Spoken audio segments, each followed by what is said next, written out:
Hey, Mom. I wanted to express gratitude for the wedding gifts. I really appreciate all the appliances you got me. It's great that I can always count on you for the big things. Oh, absolutely, sweetheart. Congratulations on your upcoming wedding. I only wish I could do more for you. But honestly, it's been my pleasure. There's no need for you to thank me separately like this. After all, I am your mother. Well, thank you. But, you're not technically my biological mom. Wait, what? What do you mean, dear? Oh, come on. No need to play coy. You're not my biological mother. But I wanted you to know that I'm so grateful for everything you've done for me. Uh, Wait. Hold on a second. What are you trying to say here, Eleanor? Did you actually think I didn't know? You thought I believed you were my birth mother all these years? What on earth are you talking about? I am your mother, Eleanor. Seriously, no need to play innocent. Just because you've raised me for 28 years doesn't mean you're biologically related to me. It's not like feeding me, dressing me, teaching me things over the past 3 decades made my genes suddenly yours. It's not like all the care and love you've given me somehow changed me to be your own daughter. Hold up, Eleanor. What's going on? Why are you saying this? Don't try to act clueless. Stop saying what? It makes you sound stupid. Raising me and pretending to be my biological mother all this time? It's not fair to my real mother, you know. Can you even imagine how she must have felt after losing her baby to someone else? Eleanor, I am genuinely confused. Where is all of this coming from? What have you heard? I can't believe you're spewing out these awful, hurtful things at me. Are you even thinking about what you're saying? Hurtful? Seriously? What about you essentially taking someone else's baby? You don't get to accuse me of being hurtful. Eleanor Barnes! Oh, so you're the hurtful one now. What about you stealing a newborn from a real mother? If it weren't for you, my real mom could have married Daddy. And the three of us could have been a real, true family. If it weren't for you, I would never have had to grow up with a fake mom. My poor birth mother had to go on living her life with her heart broken into a million pieces. And I ended up living this humiliating pretend life. All because of you. Eleanor, you're completely misinformed. I didn't steal you as a baby. You're suggesting something illegal and horrible. Your birth mother actually handed you over to me, willingly. She said she wasn't going to raise a child as a single mother. She made a deal that she would disappear from your life as long as I raised you. Then, your poor birth mother even demanded money in exchange for you, like I asked to take you away from her. I offered, of course, but who does that? It was like she was selling you to me. Giving her some money was the least you could do after that. She gave you her baby, for God's sake. Have you been sore about the donation all these years? Have you been keeping a score or something? That's really trashy. And you wouldn't even have taken me so eagerly if you weren't barren yourself, would you? So don't give me any of that, oh, I raised you with my heart crap, because you didn't do it for me. You did it for yourself. And you did it to satisfy your own selfish greed of being a mom and a wife. To fulfill your ideal of a perfect family. You probably pretended your butt off so you could appeal how perfect a mom and wife you are to Daddy. Sweetheart, I never once thought of you as anything other than my own daughter. I cherished you as a precious gift. I spent the past 28 years being thankful and showing that through raising you. I'm so proud of the woman you've become. I understand that the wedding planning can be stressful, but let's not let it get between us. Huh. Always riding that high horse, Paisley, huh? Just take a moment to step down and try to understand how my real mother must have felt. Step out of that fake, cheerful facade of being my mom and see the reality the rest of us have experienced. Do you even have an ounce of decency? I'm not your daughter anymore. I won't play along with your charades or any other fake roles you want me to take on. So save yourself the trouble and don't bother showing up at my wedding or sending emails. Just stay out of my life. I'm cutting ties with you. I'm moving forward into a new chapter, and I'd prefer if you weren't part of it. Got it? Eleanor, how long have you known that I'm not your biological mother? And who told you? Well, now you're asking. Daddy spilled the beans about 3 years ago. Yeah, around the time I met Miles. We all used to hang out together. Daddy, my real mom, Miles and I. Dinners, shopping trips, you name it. You genuinely had no clue? What? Are you serious? I can't believe your father would do that. Well, serves you right for thinking you could tie Daddy down by having a baby. Any baby, that is. We all know you wanted nothing but to use me as a bargaining chip to keep Daddy for yourself and provide for you. Did you really think building your happiness on other people's sadness wouldn't have its consequences? As I already said, I did not steal you away from your birth mother. Eleanor, you have to believe me. And I provided for myself as much as your father did. I didn't have to depend on him entirely. Yes, I am unable to have children of my own, but that is not at all the reason I raised you like you were. Your birth mother, she threatened to discard you at some orphanage like a piece of garbage if I didn't take you. Her word, not mine. And to my eternal shame, I did think about letting her do what she said. Because after all, she was your father's mistress and you were their illegitimate child. But sweetheart, I took you in because I loved you from the moment I laid eyes on you, and your tiny little fingers wrapped around my thumb. I didn't think twice about what it meant to mother your husband's child he had with a mistress, because I fell in love with you so deeply and so utterly. How you came into this world did not matter anymore. Just that you did come into my world. Can't you understand that, baby? Oh, please spare me the tear-jerking drama. This isn't Hollywood. Save your sappy stories and just leave me alone. I've already confirmed my birth mother's attendance at my wedding. As my real mom, of course. And Daddy should be sending over divorce papers soon. Divorce?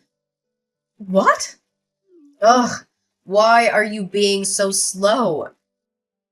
Daddy told me he has never forgotten about my birth mother, his true love. He couldn't leave you because you were so adamant about giving me a proper childhood with loving parents and all that crap. But now that I'm a grown adult who can take care of herself, he's finally opening his eyes to the possibilities, I guess. To go after his own happiness. See, if it weren't for you, the three of us could have lived happily as a real family. You tore us apart. You shattered our future together. And you've had your share of fun. It's time to set things right, Paisley. So leave us be. And if it turns out it's your turn to spend the rest of your life in sadness and regret, then deal with it. My mom surely did for long enough. All right, if this is what you truly want, I'll leave you to be with your real parents. Mind you, I'll have to cancel the $30,000 charge on my credit card for the things I ordered off your registry. And I'll have you and your daddy's belongings packed up into suitcases or something and leave them by the door. Come get them and go on off to wherever it is that you want to go off to. Whoa, wait, what? Cancel this stuff for my registry? Why would you do that? Those are for my wedding. Why would you cancel gifts from a registry, Mom? Mom? I thought you didn't want me to be your mom, let alone think of me as one. If I could, I would get a refund on everything I spent in the past 28 years raising you. But since I can't do that, I'm only canceling the gifts that I mistakenly purchased for a wedding I'm apparently not even invited to anymore. Oh, your honeymoon was reserved with my credit card too, wasn't it? And your wedding venue. What about the catering service? Flowers? Photographer? I believe there was a videographer too in there somewhere. I wonder what the last-minute cancellation fees for those places will amount to. Surely not a drop in the bucket compared to what I've gladly spent on you your whole life. Oh my god, that's so petty. You can't take back gifts. Who does that? You got me those things because you wanted to, didn't you? There are no take-backs. How do you call yourself a mother? It's your only daughter's wedding. Oh, I thought I couldn't call myself a mother. Isn't that what you were telling me? You can run along to your precious birth mother and ask for help. Why don't you? Surely she can help with the venue and the food and the photography and the honeymoon. Since she loves you so much and has never had the chance to show it, surely she'll jump at the chance. Wow. So there it is. You did think of me as a stepchild, didn't you? Your words say you love me like your own, but your actions speak volumes about how you really felt all these years. You kept a tally of the money you spent on me. Seriously? Would you have done that if I were your real biological daughter? You know what? Fine. My mom can cover the venue and honeymoon. Miles probably has some money saved up too. We don't need your help. All we need from you now is to sign those divorce papers. You got it. The sooner, the better.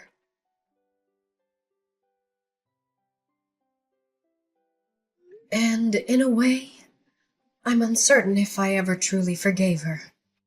But in that moment, all that mattered was before me. I gazed upon what could have been perceived as a lump of flesh, and then she opened her eyes, meeting mine.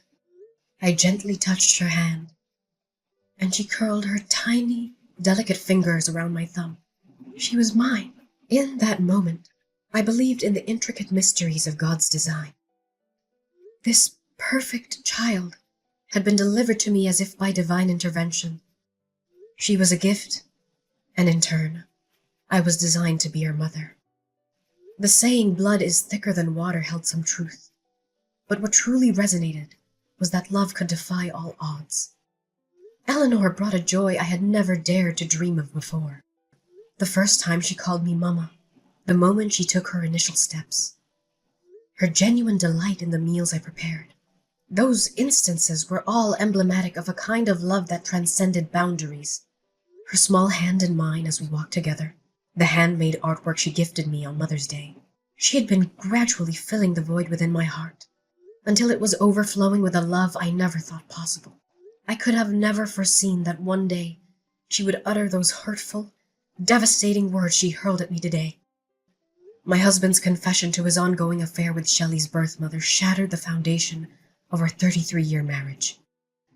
Our life together unraveled in the blink of an eye as we walked out of the courtroom with our marriage officially dissolved. Once back home, I hastily gathered their belongings, tossing them into any available box, and left them outside my door. The sight of my now half-empty home was a stark reminder of the abrupt changes that had befallen me. As I tried to process the shock of it all, a text message notification illuminated my phone screen. Hey, where are you? My keys aren't working, and neither is my garage opener. Did you already replace them? That was quick, Paisley. Good on you. I brought a KFC bucket and some beers, your favorite. I thought you and I were overdue for a chicken and beer date night. Open up, Paisley. Jacob? What are you doing here? Shouldn't you be with your daughter and true love by now? You know, the woman who makes your heart ache by just thinking about her. The woman whom you had a child with. The woman with whom a few days ago you gave everything else up to be with again. Did you forget? What are you doing here with chicken and beer at this ungodly hour anyway? I'm done with her. I left her. We're over. I finally realized there is no woman like you. Paisley, You're the kindest, the most patient person I know. I was immature and naive to let you go. I hurt you, I know. I'm so sorry. And I never showed you how much I appreciate you. For all you've done for this family, you've forgiven me once before. Can't you do it again? I'll change. I promise. I'm a victim here too, by the way. That witch was so full of it. She didn't want me. She never wanted me. She was just using me this whole time so she could tag along when I take Eleanor out to eat or go shopping so that she herself could get what she wanted. I may have bought her a handbag or two, but that's it, I swear. She's even got a young boyfriend she's seeing. She doesn't want to marry me and settle down. She said so herself. She's the absolute worst. I love you, baby. Come on. She may be the worst, but she's Shelley's biological mother, isn't she? Surely she wants her baby back in her life and wants to build some kind of belated relationship with her. I heard she was attending the wedding, and everything as mother of the bride. The optics aren't bad right now, Jacob. The optics? Yes, but it's not that simple, Paisley. She was only going to attend the wedding so she could sift through the wedding gifts and see what she could claim for herself. You know, she demanded to be paid to come to her daughter's wedding. I had to wire her $10,000 2 weeks ago. She made me cut all ties with you, abandoning everything I owned with you, like my house and my clothes. Then she left me high and dry. Eleanor and I went to see her after the wedding with all our suitcases. And she shut the door in our faces. We didn't even get to see inside of her house, Paisley. Can you believe that? What mother does that to her own daughter? Me? I understand. But her daughter? Are you going to sit and take this for our Eleanor? She's heartbroken right now. Oh, say something, Paisley. Eleanor made it abundantly clear that I am not her mother, nor does she consider me her mother. In one single conversation, she took away all my hard work and dedication as her mother and basically erased me from her world. I realize now that trying to hold on to her was like holding onto a fistful of sand. No matter how tight or hard I try to keep all the sand in my hand, it'll find its way out between my fingers. But you were happy being her mom, weren't you? You loved her with all of your heart. You still love her. I know you do. Even if Eleanor in her youth erases 28 years of her life with you, surely you can't. I did have some great times with Eleanor, I sure did. She was my everything. But the accusations she hurled at me, they were cruel, Jacob. That side of her didn't come from my nurturing. It's her nature. It's the nature of your mistress. I can't get past that. At least not just yet, Jacob. Maybe a real biological mother could have easily forgiven her daughter for something like this. So I guess I'm no better than what Eleanor thought of me. Because in the end, I'm not her real mother. Mom, it's me, Eleanor. I'm so sorry. Mommy, can you please forgive me? I don't know what got into me. If you let us back in, I will never think or talk about my real mom ever again. I'll be the best daughter to you. The kind of daughter you deserve to have. I promise.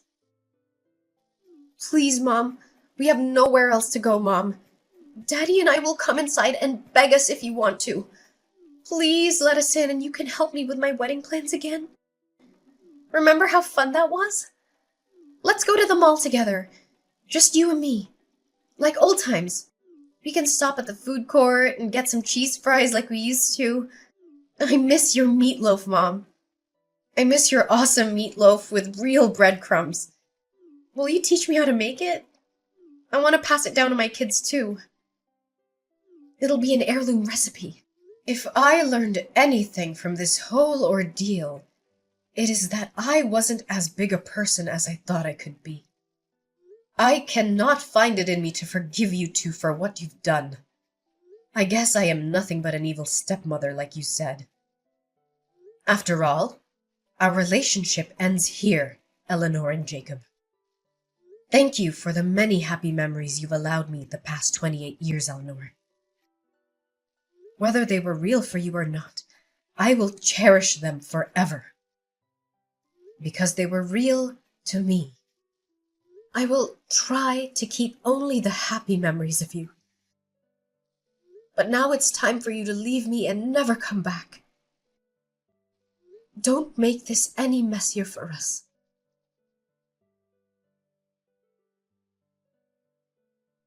The echoes of their persistent knocking and frantic kicks reverberated through the silence, a desperate symphony of anger and rejection. I stood on either side of the door, the barrier between my past and the uncertain future I was determined to embrace. After dialing the police, 2 patrol officers arrived. Their stern words and authoritative presence finally managed to quell the storm outside my home. Shelley's fiancé, Miles, and his family openly voiced their disappointment at the sudden upheaval caused by the withdrawal of their wedding venue and honeymoon down payments. Their anger and disbelief seemed palpable. Yet I remained resolute. They even contemplated putting their wedding preparations on hold, urging Shelley to reconsider her life's path. And in the blink of an eye, Miles made a decision that sent shockwaves through their relationship. He ended things with Shelley, just days before their intended wedding date. Amidst the chaos, Shelley bombarded me with messages and calls, hurling curses my way and placing the blame squarely on my shoulders. It was tempting to succumb to my habitual instincts and try to mend things. But I recognized that I needed to tread a different path. I needed to stop giving them space in my life and focus on rebuilding my own. I chose to turn a deaf ear to her accusations and to free myself from the weight of their turmoil. It was a moment of realization. If anything needed fixing, it was my own life, my own happiness. As the days passed, their presence faded like a distant memory, and the quiet solitude that embraced me was a welcome change. Looking back, it's bittersweet to think that my prime years were dedicated to nurturing a child who, in the end, mirrored the darkness of her birth mother. However, I carry no regrets. Shelley, in her own twisted way, taught me invaluable lessons about love, resilience, and the boundaries I needed to establish for my own well-being. Now, as I stand at the crossroads, I'm ready to pen a new chapter in this uncertain adventure called life. The pages ahead are blank and full of possibility, and I'm determined to fill them with my own happiness. Free from the chains of the past. It's a fresh beginning, a journey that's mine to craft, a future waiting to be written.